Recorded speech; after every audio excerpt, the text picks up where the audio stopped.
Our first mountain pass on the 500-mile Pony Express Overland route had presented us with a challenge. As we climbed, we'd hit bigger and bigger snowbanks. We'd had fun plowing through them, but when we reached the summit, we realized we might have a problem. It's completely covered. This next stretch looks really gnarly. The snow completely covered the road as far as we could see. Since it was downhill, we thought that we could make it, so decided to give it a go. Okay, do you want me to hang back while you go through just in case? Yeah, I would say don't follow me through.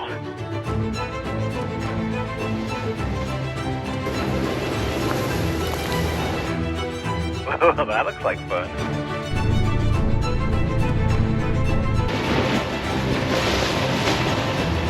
Jeez, that's a long stretch.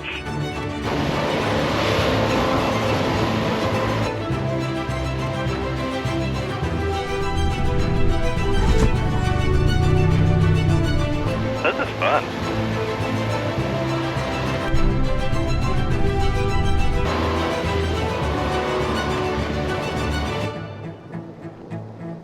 We have to remember, too, that the Eastern Sierras had one weekend where they got 100 inches in a weekend. So what you're telling me is only an idiot would try it this early this year.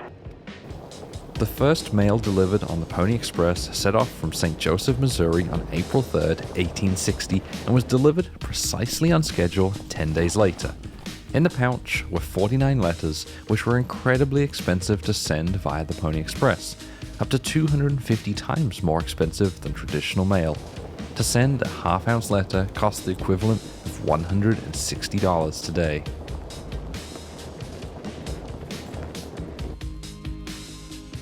So we just made it over the pass, and there is a truck stop the other side. So we're going to fill up now.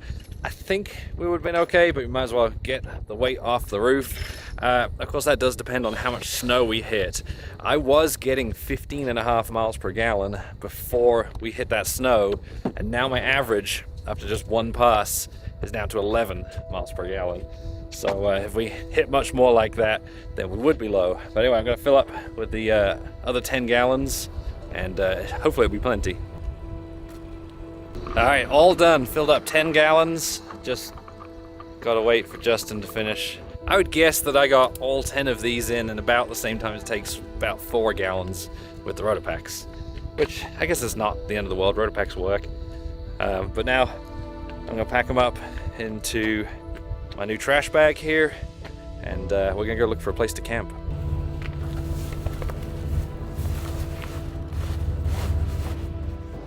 I am back up to 293 miles range, plus, the extra 6 gallons that Toyota likes to have in reserve. We were in a section of trail that followed valleys and low passes, so we're expecting an easy drive with no problems. Unfortunately, Justin's Jeep decided to start doing Jeep things to make up for it. What's going on? Oh, I've got single-digit fuel economy right now, which is not like a diesel. So I'm assuming my air filter is probably just super nasty. So grabbed a 10 mil, and we're going to see if I can't give this a looking at. Ooh. Yeah. The filter was completely clogged with dust. His diesel engine only has one small air intake, and apparently it's sensitive to airflow issues. Well, hopefully that helps. They took a lot of dust out of it. So now we're going to continue and look for a place for camp tonight. We've been looking basically since we left that truck stop, and the whole way the trail's been a lot like this, just narrow, trees either side, and I haven't actually seen a lot of places to pull off and camp. So hopefully we find something soon, because the sun's just about to set. Dude, do you see all these elk up here?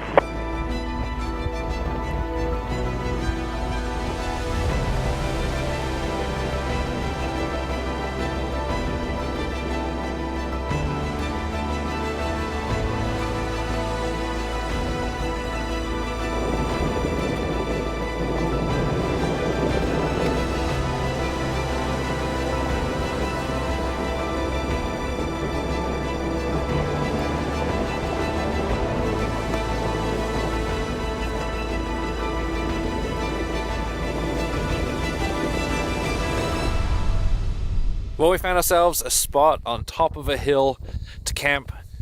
just as the sun set. So really great view out that way. A little bit breezy because we're at the top of this hill, but I still think it's a good spot.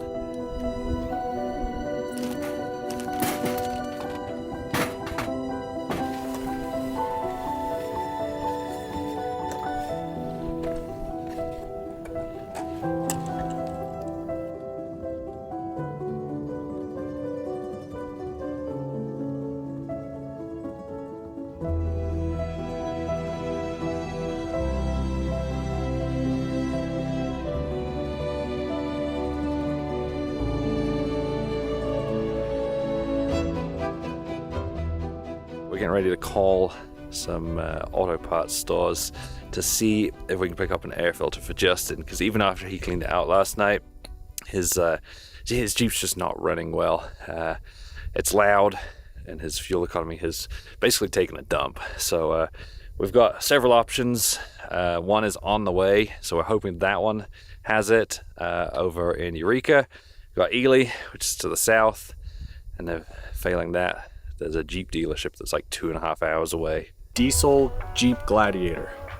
Does it come with a diesel motor? Yeah, it does come with a diesel motor. So, I can get one, but it's not going to be here until Monday. Looks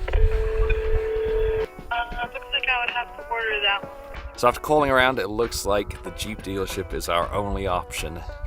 It's in Wendover on I-80, basically right on the Nevada-Utah border. We set off on the 2.5-hour, 100-mile drive north to Wendover.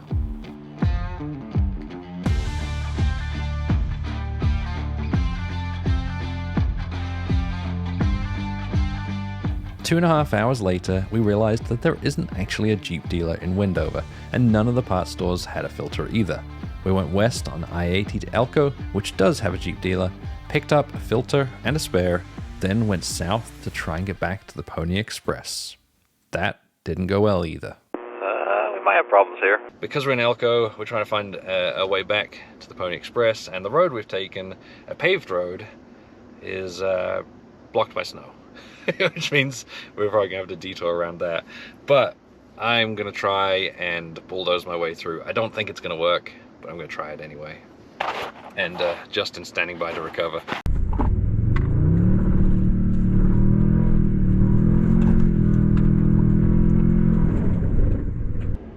Help, I'm stuck. All right, let's see what he wants to do. Okay, so maybe I was being a little bit optimistic because it's definitely deeper than the truck. I actually think that hitting it with some speed was the wrong idea. This snow out here is so icy. I probably, if I'd aired down and crawled really slow, probably could have made it over the top. But went with the power option and it didn't work out. Thankfully, we do have a route that we can use. We're actually really close to the Nevada backcountry discovery route, so we can hop onto that and take that back down to the Pony Express. Okay, there's tension. Start to chug slowly backwards. Okay, I think you're free. I think so, thank you. On our way back down the pass, we took a couple of side roads in search of a spot to camp. I may have found us a spot.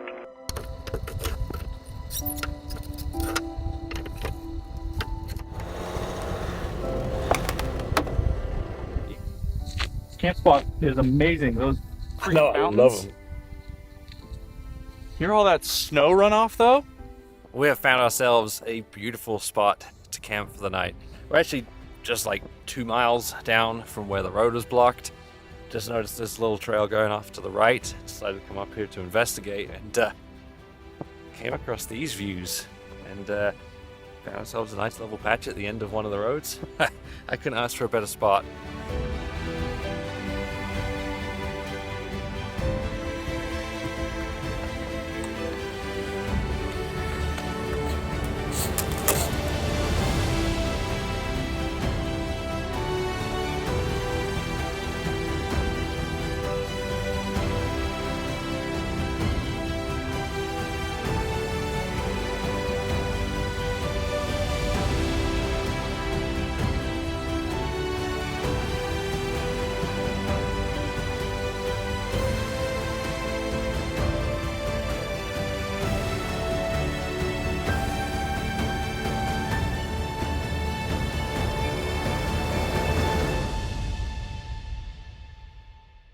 Last night when I was flying the drone, I saw those tons of roads that just go up into the mountains and loop around. This one that goes up to like a viewpoint over there.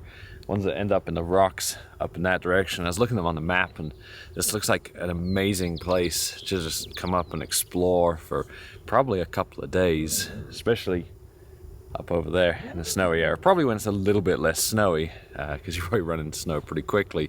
I'd love to do that. Unfortunately, just with the timing and everything, if we want to get done with this part of the Pony Express, we have to get going. I probably also don't have the gas for it either, if we want to go do the Pony Express. So we'll have to save that for another time. Or if you end up coming up here, if you're one of my Patreon supporters, I'll upload the tracks, I'll upload this campsite. So if you have the opportunity to come out here, you can, and you can let me know how it is up in the mountains there. Right now, we're gonna pack up, pick up the Nevada backcountry discovery route, and get back towards the pony.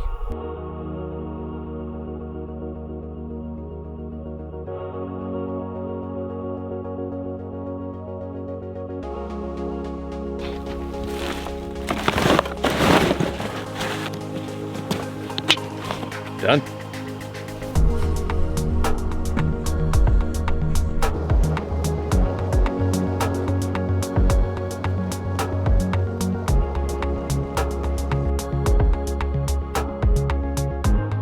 You need someone with some muscles to come help you.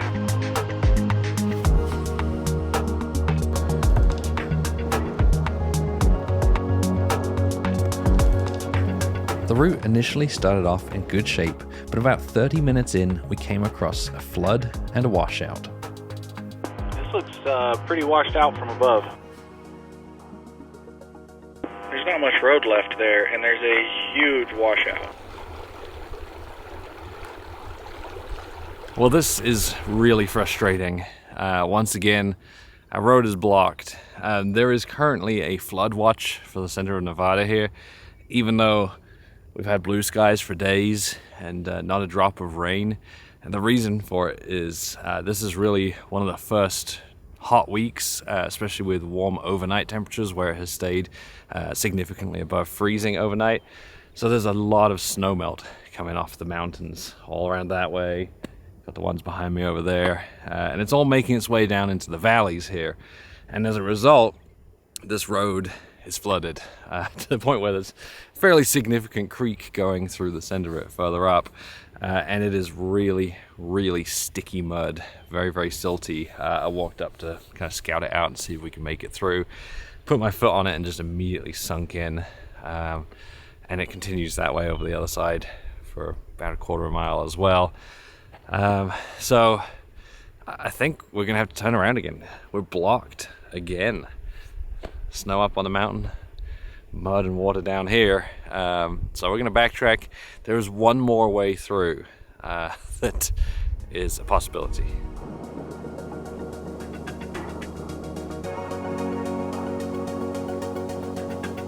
The bypass I mapped out on Onyx took us over a culvert, allowing us to pass the washout and pick up the backcountry discovery route a little further to the south.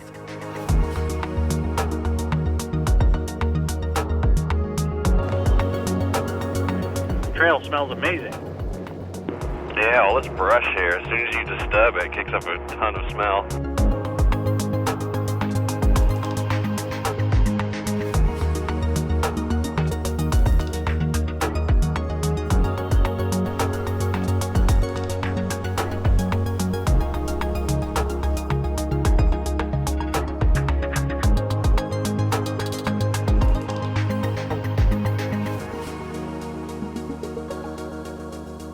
I decided to let Mr. Tiny Air Filter lead the way so we don't clog up his air filters any more than is necessary.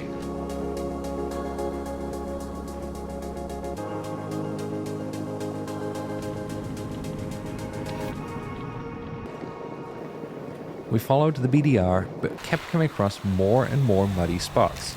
They started out with a light, muddy layer on top of the road, but progressed into sitting water, then patches of sloppy mud.